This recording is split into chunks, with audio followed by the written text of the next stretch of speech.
Good evening, folks. Good evening and welcome to the second annual Unionville Chadds Ford School District Focus on STEM event.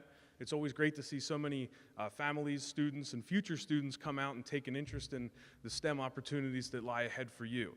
To start us off this evening, we would appreciate a welcome from Rachel McCluskey.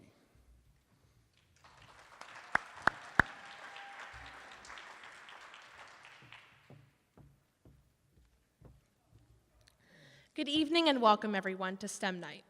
My name is Rachel McCloskey and I'm a student here at Unionville and at the Technical College High School.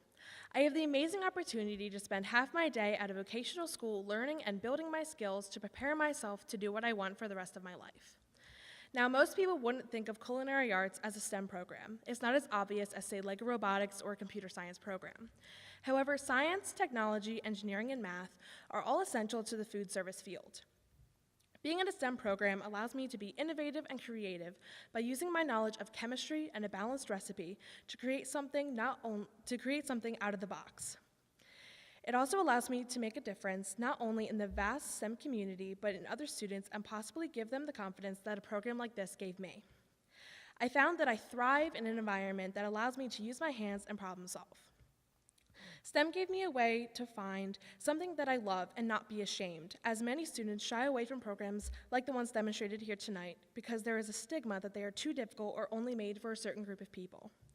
However, I urge you all to look at the options here and provided by our school district to really see these programs for what they are. Thank you all for coming tonight.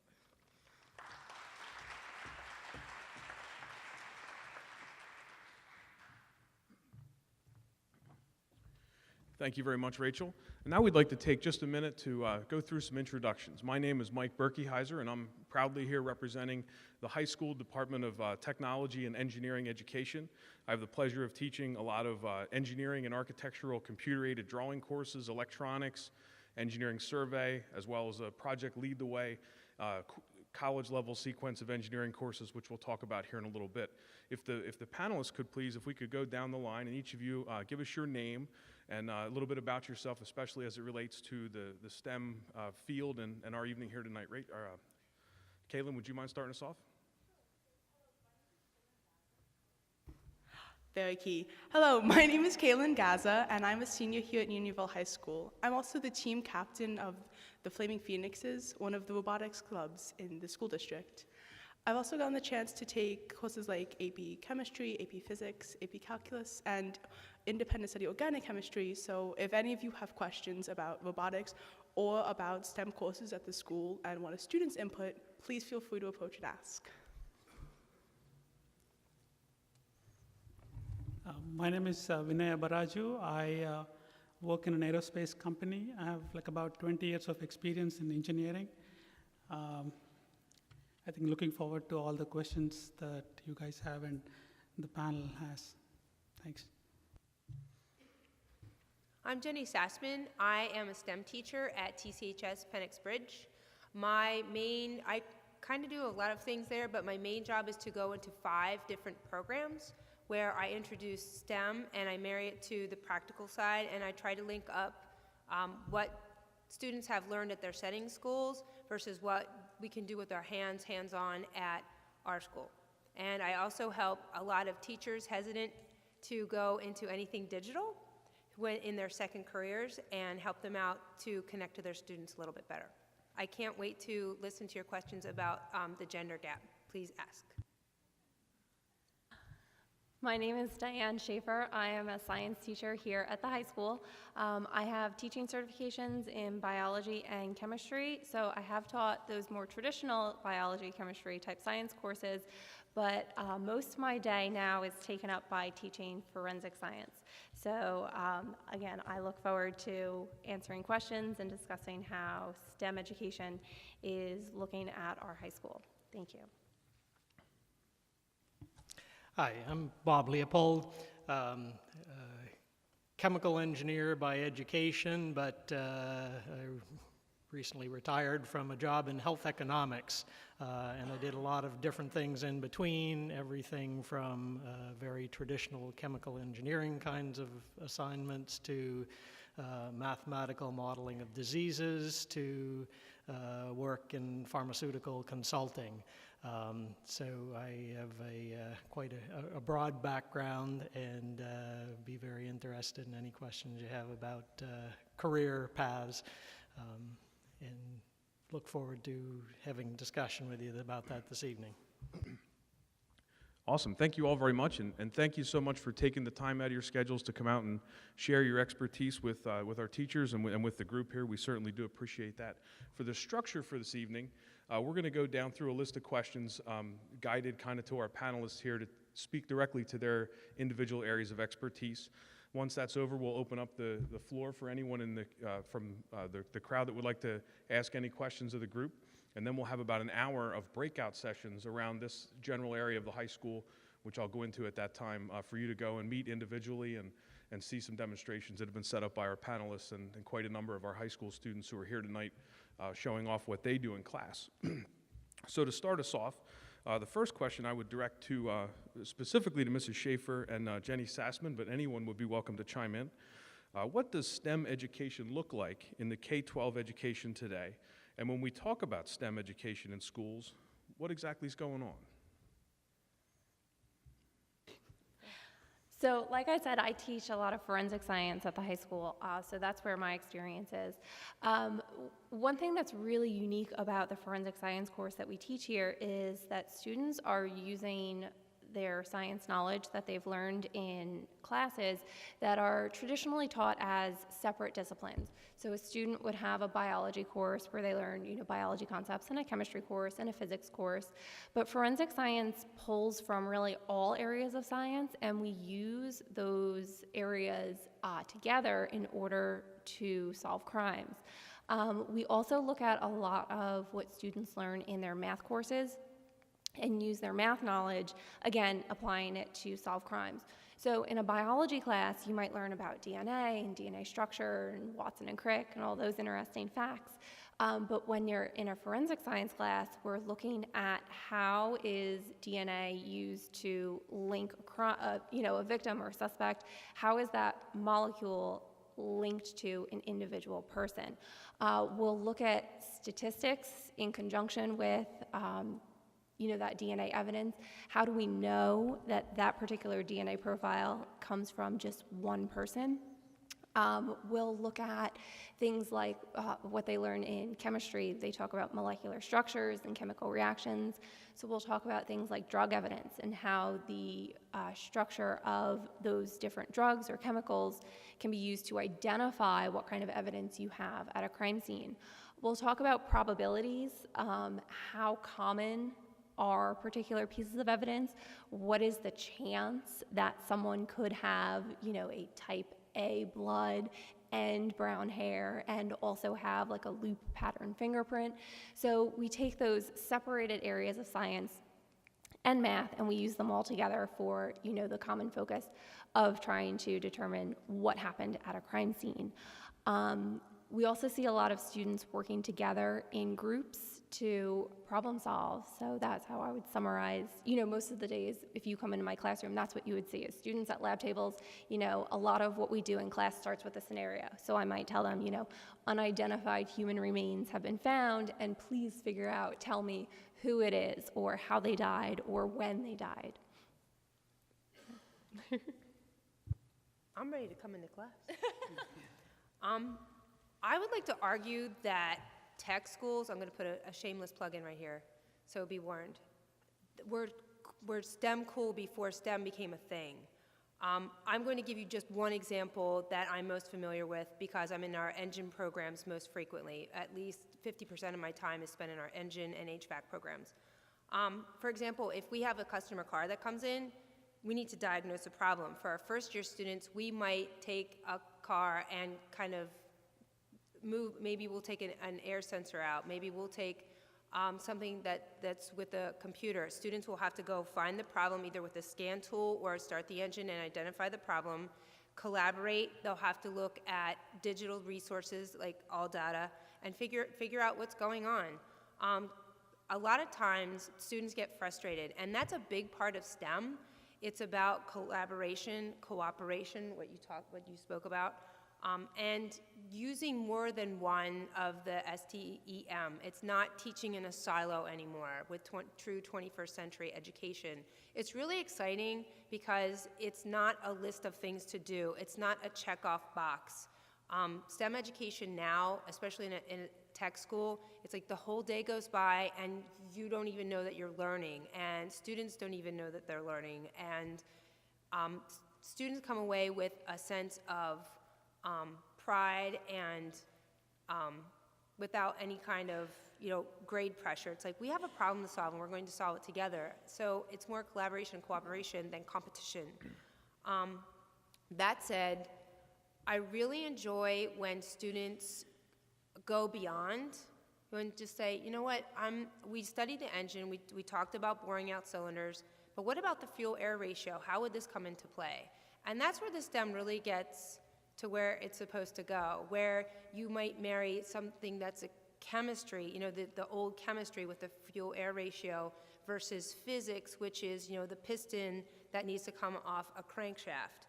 So that's where it all comes together, and that's where it gets really exciting, and you can break all of those walls down and kind of go in any direction when you have your big problem to solve. So that's where 21st century education is going, and that's why STEM is here, and it's not going to be a fad. Awesome, thank you very much. And speaking as a teacher in the high school technology and engineering department, our department is kind of split at this point. There's kind of like two tracks to that, where you could go through what's normally been a technology education track with half-credit elective courses in CAD, electronics, photography, video production, graphic arts, construction, woodworking, those kinds of courses. And now there's another track, a parallel track, there are full-year courses. There are honors level courses, and they're dual enrollment courses, meaning you can earn 3 college credits for each one of those full-year courses that you take. So a student could come in as a 9th grader and take Intro to Engineering Design, learn a lot of design process, 3-dimensional CAD modeling, those kinds of things, and then move into a next level course, which would be Principles of Engineering with a lot of robotic programming, a lot of calculating forces on trusses and bridges and robotic design. Move into a 3rd level course called Computer Integrated Manufacturing, where they learn a lot about CNC equipment, again, more robotics. They design a fully automated factory, kind of runs down the table with robotic arms and different components that work together. And then finish their 4-year sequence with a capstone course called Engineering Design and Development, where they have a full year-long student-directed engineering design problem that they have to solve by going out into the community and working with experts in their chosen field and coming up with a design and design a solution to the problem that they themselves showed an interest in and identified. So it's a really cool 4-year honors level sequence where, again, they can earn college credit for those classes. So those are a couple of things that we're doing in the department over there. Our next question, statistics show that millennials have in some cases up to 10 jobs over the course of their working lives. Why should students consider a career in STEM fields? And I was hoping to hear from Dr. Abbaraju and Dr. Leopold on that, if we could, please. I'm sorry, I'm not a doctor. I didn't get my PhD, but one thing I wanted to talk about, this is in my career, I have worked about 20 years. So this is my second. I was about 8 years in auto industry and about 12 years in aerospace industry. One thing I have noticed is some of the things that I learned in aerospace, auto industry, kind of went along and helped me out to get into another field. So having that background itself is very important in my mind. So the skills kind of transfer, and with having an engineering background, it will help you to go into different industries which you might or might not have envisioned. And as you see, in future, as we are talking about Kaelyn, the robotics thing that these guys are involved. These guys do amazing job, because I kind of mentored these guys when in their pursuit of building the robot and all. But what I'm saying is, I think the skills that I have learned as an engineer kind of transfer to a lot of fields. So it is something that I think for somebody who's looking for like a career, I think that's what you can make it out of, you know. I wanted to give you one instance. Recently, at my work, a gentleman worked for the company for 54 years, and he just retired like recently. He was 74 years old. So you can think of like the longevity of the career that you can have if you have somebody. If you have this, one of those like engineering backgrounds, you know. That's what I firmly believe, and I think that's good for your own career, you know. Thank you. Yeah, I guess instead of longevity, I'd emphasize the variety. As I alluded to, I've had a lot of different jobs over the course of my career, starting in chemical engineering and ending in health economics, it's not easy to see how you would get from point A to point B, but if you go through the career progression and moving from one job to another, it all made some sense. And so I'd mention that for two reasons. One is the scientific training, the engineering training that I got as part of my education and early career prepared me to do a lot of different kinds of things like that, so that I could move from one kind of job to another easily because of the strong educational background that I had. But the other thing I would point out is that given that the people are likely to have a lot of jobs over the career, and in my case, a lot of different jobs in a lot of different areas, it really makes the point that you're not done with your education when you get out of school. You have to keep learning once you get into the workplace, because if you were going to work for 30 or 40 years, things are going to change a lot. You may move into different areas, and if you can't pick up the new skills and knowledge that you need to do that, you're going to be out of luck. Fortunately, scientific and engineering training and education is a good preparation, not just for those early jobs, but it's good preparation for learning how to learn so that you can grow into some of these later positions that you might come to in your course of your career. Very good. Thank you very much. Our next question is, the nation is losing many children along the K-16 STEM pipeline, and there are more jobs than applicants to fill them. What can we do to keep students involved and excited about working in STEM fields? And that was kind of a question to the whole group, if anyone has any insight.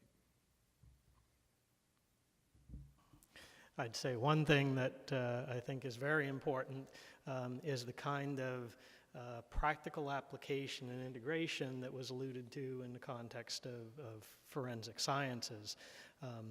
Because again, there aren't very many jobs out there that are just chemistry or just biology or just physics. Most of the real jobs out there integrate a lot of different kinds of things, and not just a lot of different sciences, but mathematics, history, sociology, a lot of different fields. And the earlier we can demonstrate that that's the case and demonstrate the importance of integrating these things, it both makes the STEM areas more practical, and it makes it easier to see how it is that these things apply in the real world, but it also makes it more interesting. Certainly the best job that I had was 10 years that I spent doing mathematical modeling of human diseases, where engineers like me would work with physiologists who understood the physiology. Neither one of us knew enough to develop these models by ourselves, but working together, we were very successful in developing very complex models that were useful for pharmaceutical companies to help them understand diseases. So I think anything that helps emphasize this integration and interdisciplinary nature of STEM early on, like the forensic science courses, is a great thing for boosting interest. Outstanding, yes. We also need to tone down the emphasis on standardized testing and how it influences curriculum. We need to continue the problem-based solving and excite kids with, hey, this is a challenge for you today. That's how we keep students engaged. Yeah, I'd like to add to that point. I think it's not your grade in your math or science that matters. I think at the end of the day, how well you understand the concept, and how you can implement whatever you learn. Like most of as like the gentleman was saying, the skills that you learn that are important for any of these careers are more like an analytical skill. It doesn't need to be like, a high grade in math or science. I think it's more to do with like a general ability for you to analyze stuff. I think that's very important in my mind. Yes. I think one other thing that's very important to emphasize is the importance and role of creativity in science and engineering. Afraid a lot of people have the idea that scientists and engineers are drudges who just crank through calculations and it's ultimately a very boring and not very creative endeavor, and nothing could be further from the truth. If to be a good scientist or engineer requires a lot of creativity, a lot of insight, and again, anything we can do early on to make that clear to students I think will give them a better appreciation for the way science and technology is actually practiced rather than how it is sometimes presented. Awesome, thank you. Speaking of creativity in STEM programs, this question would be for Kaelyn and Rachel. What motivates you to be involved in STEM courses and programs, and what interests you about this approach? So for me, interest and curiosity really drove why I wanted to pursue STEM.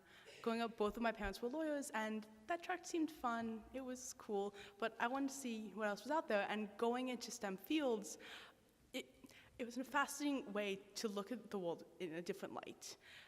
One of my favorite subjects is chemistry, and as was mentioned earlier, the great thing with chemistry is it can connect to other subjects, and even better, my teachers encouraged me to look at it in different ways and explore more about the world through chemistry. And even just this past week in my independent study, I was learning about Schrodinger's wave equation, and my teacher saw that I wanted to learn more about it, so he took his college PChem book and handed it to me and pointed me at the chapter and said, "Here, go ahead."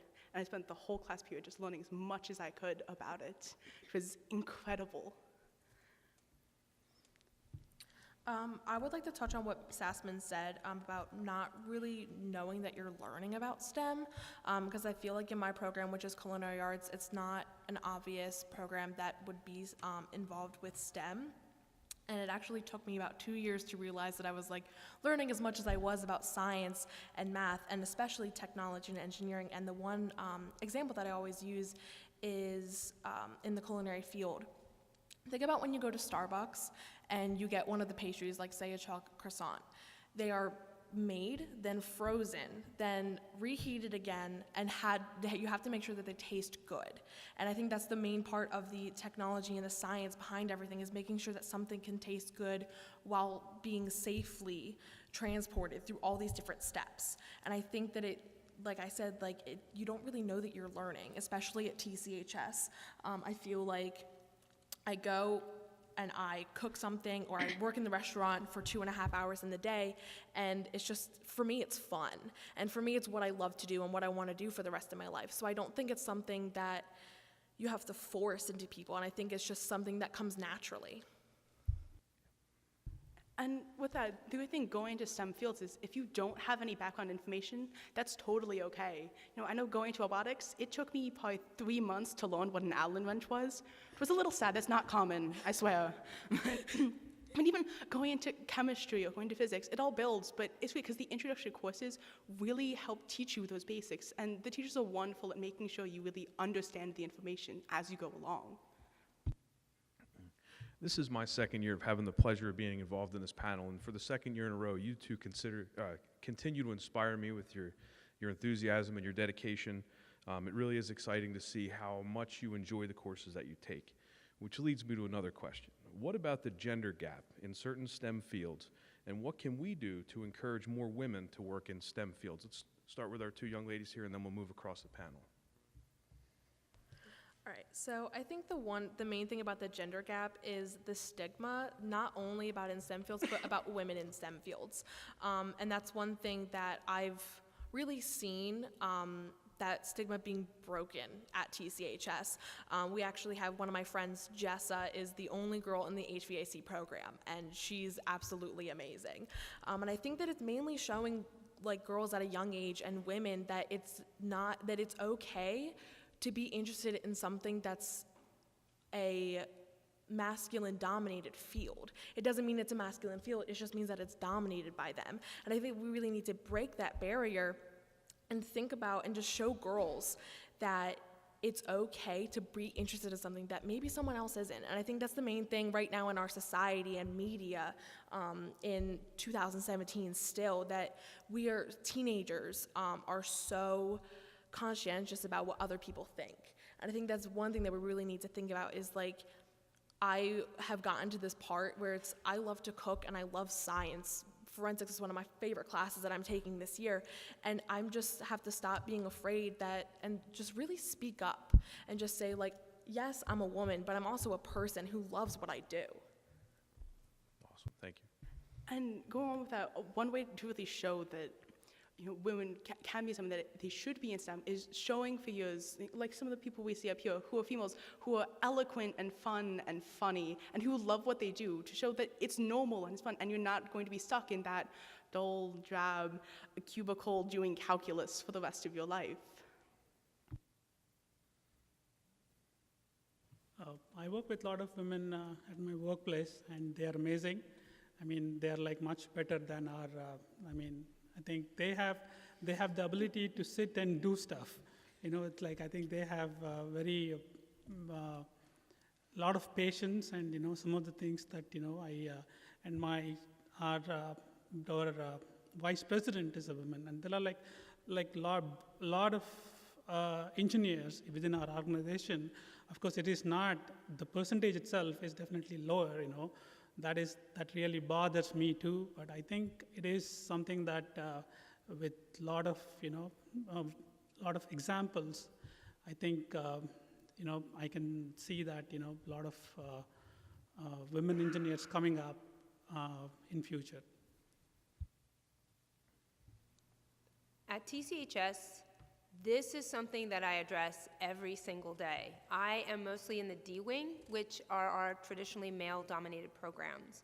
And in the last 2 years, I've been in charge of the STEM Girls Club at TCHS. We have pink safety goggles, and it says, you can't read this, but I can. It says #unstoppable.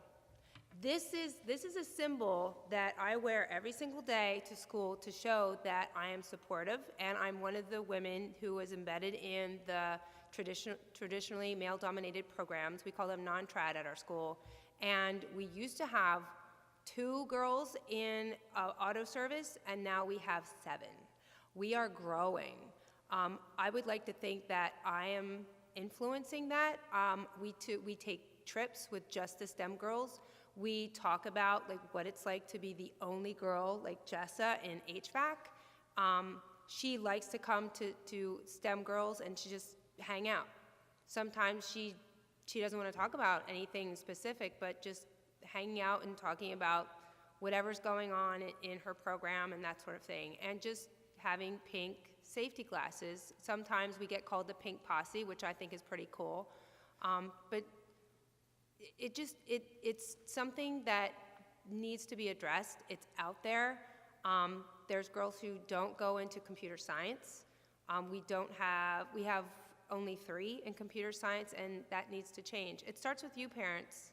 It starts with you saying, yes, you can, and keep encouraging your students to do that. I think in my experience at the high school, and I don't know if I'm maybe a little bit biased because I am a female in a science field, but when I look at my classes, I don't see a huge gender gap. I do see a lot of girls that are signing up for the forensics course. It's a little different when you're talking about like a chemistry course because it's a required class, so everyone takes chemistry, but the forensics is an elective for juniors and seniors. So when kids are signing up for that class, it's because they chose it. Like that's the science class that they wanted to take. And I do have a lot of girls that are in that course. I don't know, I wonder if maybe they look and say, you know, Mrs. Schaefer is teaching it and she's a woman and she did it and she's teaching, so that means I can do it too. So I'm not sure if having a female teacher has something to do with the girls that are signing up for the course, but I do see a lot of girls that are taking the class. Just personally, I try and talk to my girls and encourage them and, you know, help them along the way and do encourage that scientific curiosity and that there are opportunities for you in college and in careers and beyond. And I really want to know where I can get pink safety goggles. I'll hook you up. Thank you. I have no doubt that there is a gender gap, and I have no doubt that it is very discipline dependent, but I can also say that things have changed a lot for the better. I went to work for DuPont in 1980. The second job I had there was in a consulting group, probably 20 people. I think every one of them was a middle-aged white male.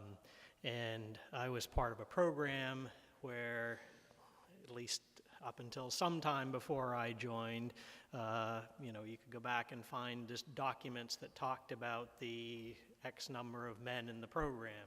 And that wasn't just a casual, careless shorthand, they were all men. What I have seen more recently, though, and to be fair, I've last 20 years or so, I've worked mostly in pharmaceutical field and biology, which tends to be a little more friendly, I think, to women. I have probably worked for as many women as I have men.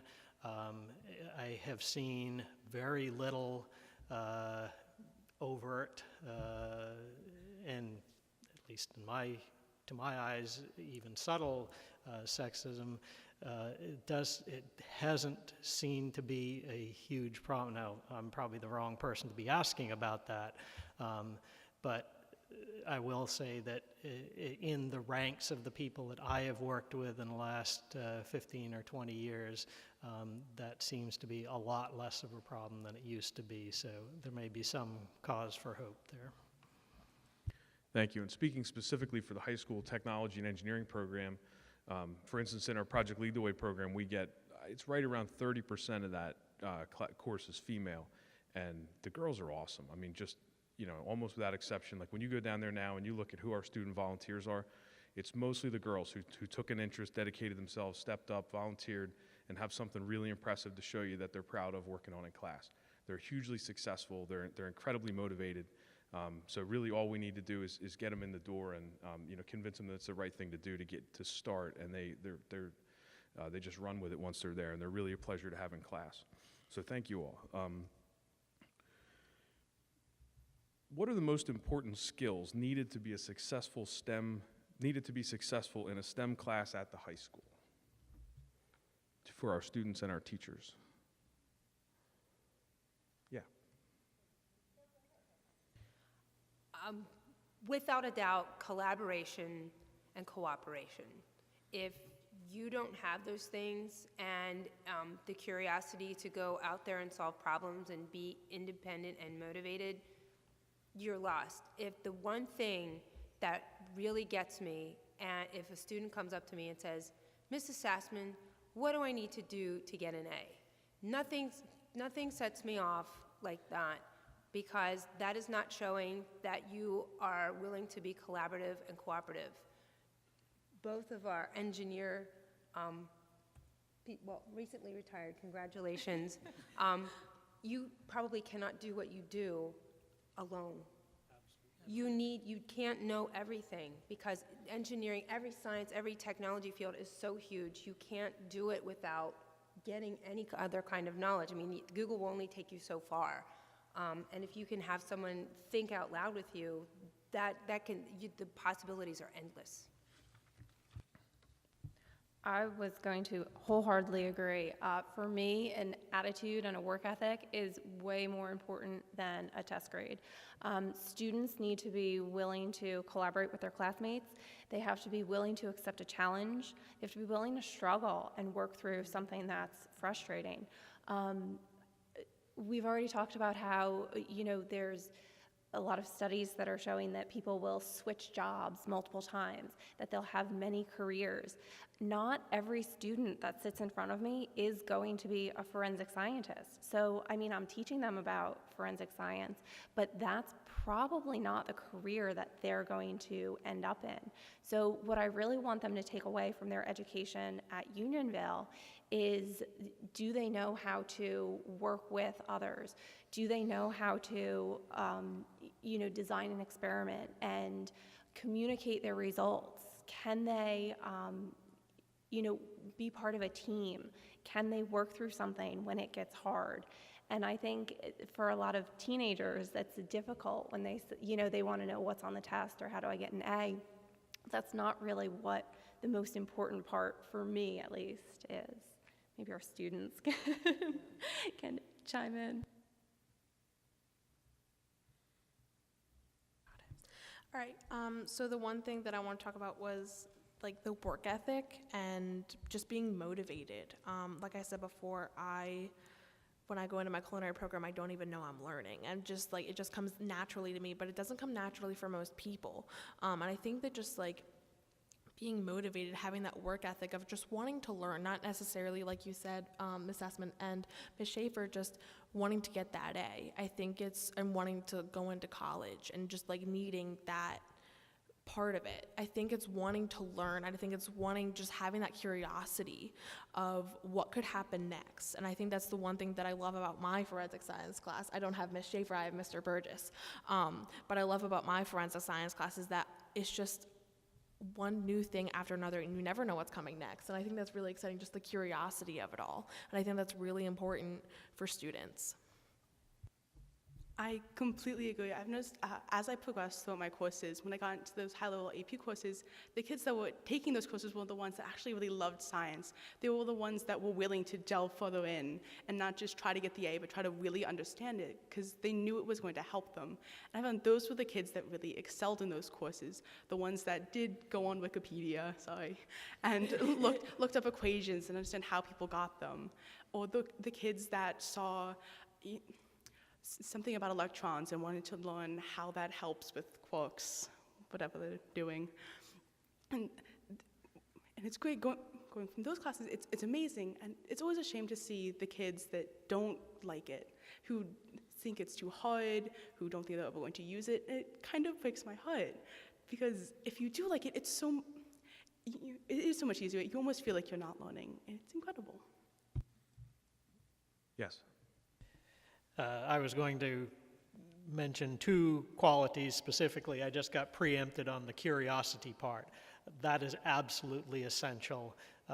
You really have to want to know why things are the way they are. And if you have that, that will take you a very long way in the STEM fields. The other thing I was going to add to that is a healthy skepticism. It's not just enough to wonder why things are, but when you get the explanations, it's also important to ask, do I believe that? Why should I believe that? How can I test whether that's a reasonable explanation or not? Because that also is part of the essence of the scientific method and the whole science and technology kind of education. All right, thank you. I think you've started to answer that, Dr. Leopold, but for you and Mr. Abbaraju, if you could please tell us in a typical day what you most like about your job.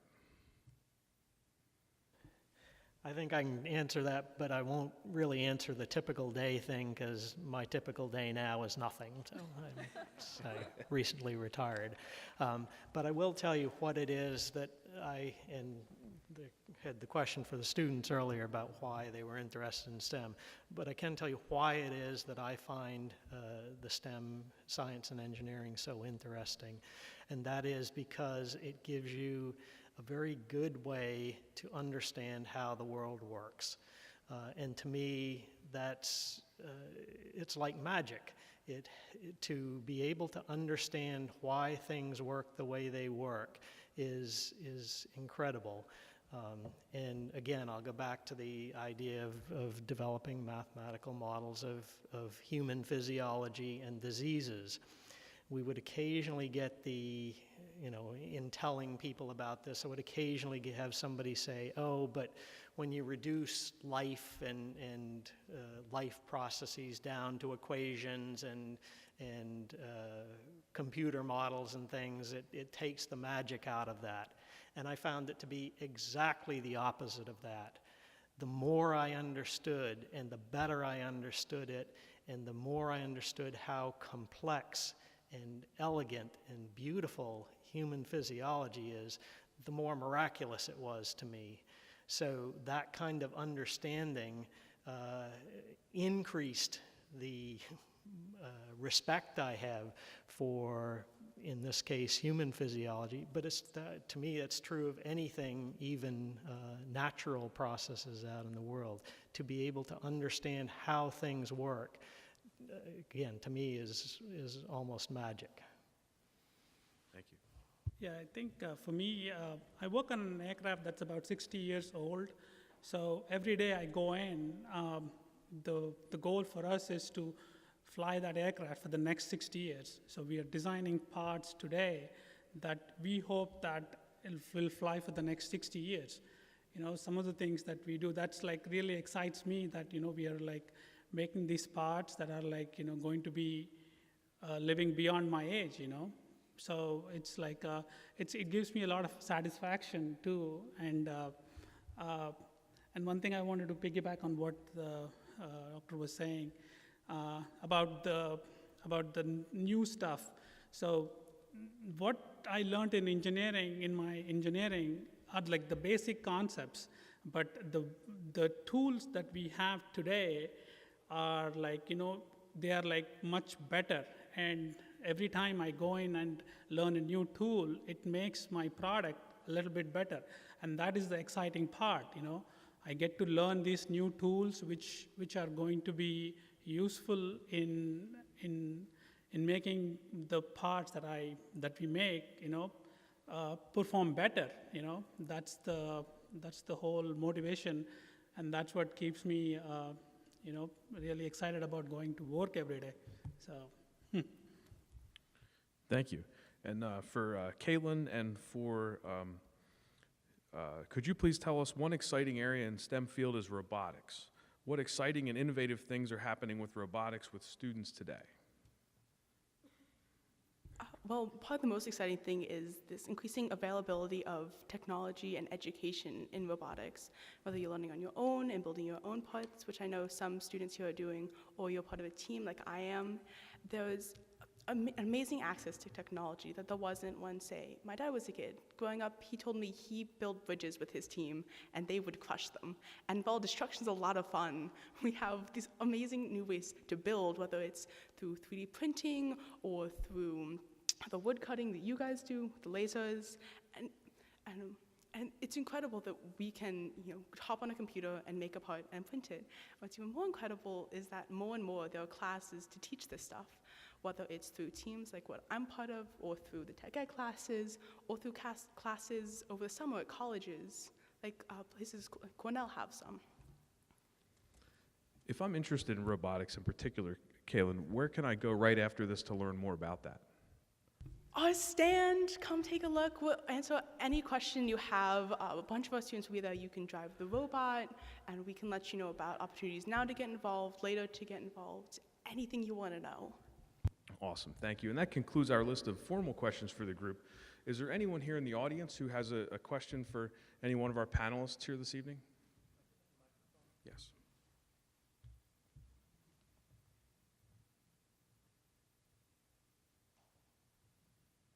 Anyone have a question? Right here in front. Well, I just had a question for the representative from the Technical College High School. You said there were 3 girls in the computer programming. That's 3 out of how many? What percentage is that? I can't tell you the exact numbers. I know Mr. Fuchs has about 20, 25 students in the morning and maybe 25 to 30 in the afternoon. It's not many. We wish to increase it. I'm going to talk to you as a parents. Find your child's passion, whatever it is, and your job is to, their job is to find it by introducing them to all different kinds of things, and then your job is to fan the flames. Does that help? That was a very specific question. Yeah, it's a really low percentage, and I understand that it's dropping, so it's a concern of mine. Yeah, we need to do something about that. Yeah. We need more pink safety goggles. Another question? Yes.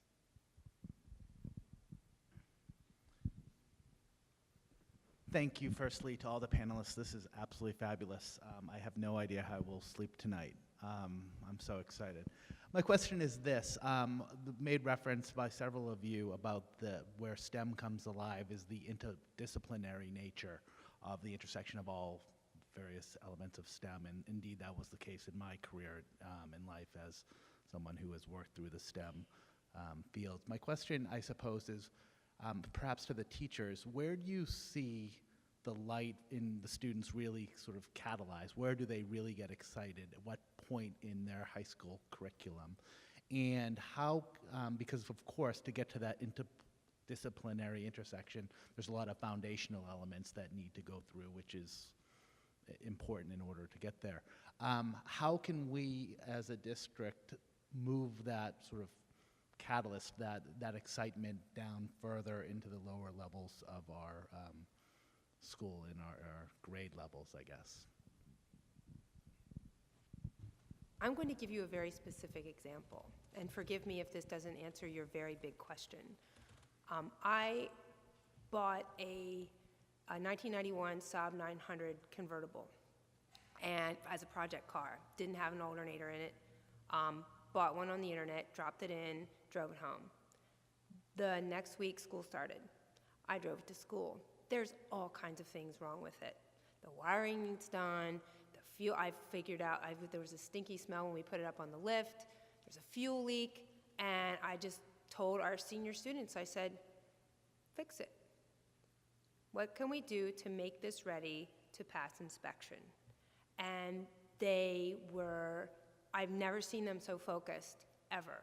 They had a car to work on for a few days and just try to address it. I told them, I want the order written up. I want you to treat me as a customer like I don't know anything. I don't know everything. I don't have my ASC certificate. I just like to mess around with cars. And I said, I want you to treat me like I don't know anything. Just start from the bottom, draw me pictures. And I was really tough on them. And they did an outstanding job. They took the seat out of the back. They traced the fuel line. They didn't find a leak. For about 4 days. And they looked online, they used YouTube videos, they called a shop, they did everything they could think of. It was that one thing, fix it. Fix it. Again, that goes back to, as a teacher, I need to find their passion and fan the flames. That did it. That's what we need to do as educators and in all of our schools. We do not need check boxes anymore. We do not need, what do I need to do to get an A? We need more collaboration and cooperation across the board. The standardized testing, as an educator with this whole fanning the flame thing, they're going opposite directions. Standardized testing is all about check the box and move on to the next chapter. This is not about collaboration and cooperation at all. It is not about finding your passion and going after what you want. It's not about going to work. What can I do to make the next airplane part? What toys and tools do I get to make the next airplane part? It's not about robotics and being so excited, like what can I do to take from my AP classes and put it into robotics? It's not about, I don't even know I'm learning in the kitchen. And forensics class, there's everyone wants to go to that, and everyone is in tune and in the zone. So that's what we need to do. They need an open-ended, interesting problem to solve. That's what will attract their attention. Yeah, fix it. And that's kind of an interesting question to turn on its head, right? Because very little kids are generally excited about almost everything. So you could also ask the question, one, at the high school level, when do they become dedicated to something that they may see as a career field? Or you could ask the question, as a little kid, when do they lose interest along the way? So could go either way. Any other questions from the audience?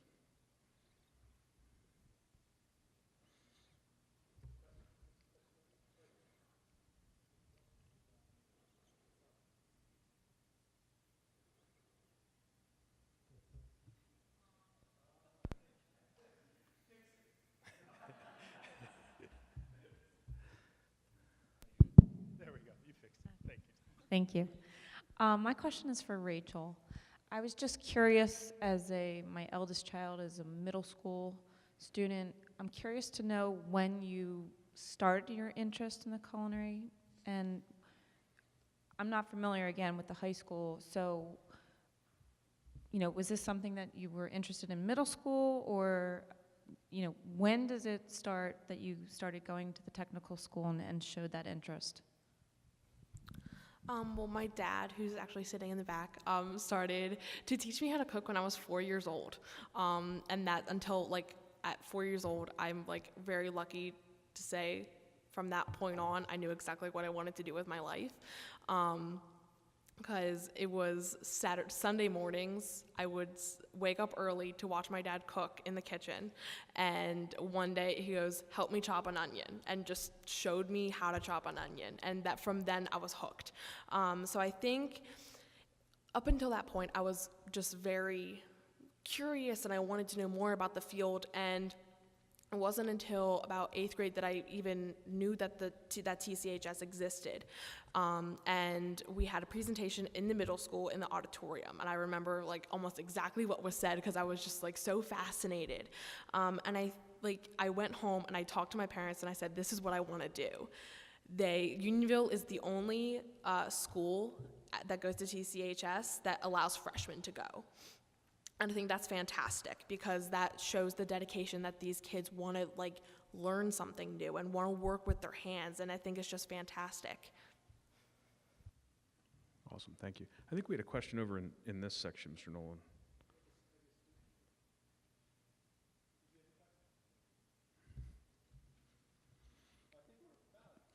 We're about out of time. So at this point, I have a few more things for the audience here, but at this point, if we could have a big round of applause for our panelists as they go.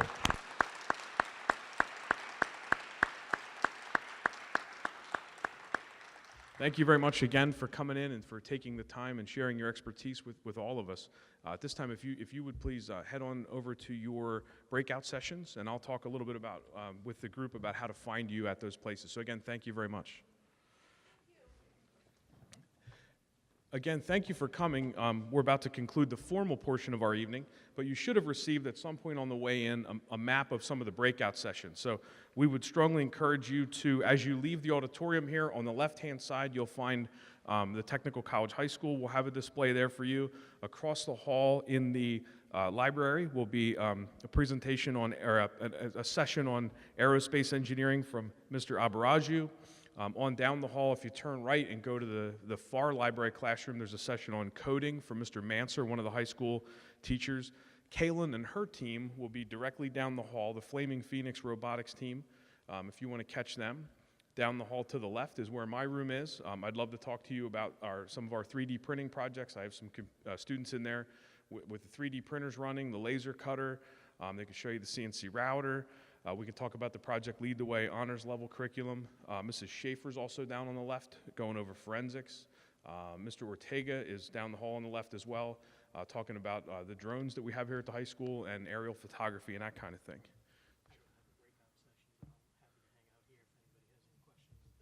Oh, perfect. Mr. Leopold, thank you. We'll stick around right here if you have any questions for him. Otherwise, folks, thank you very much for coming in. It's been a great evening. Thank you.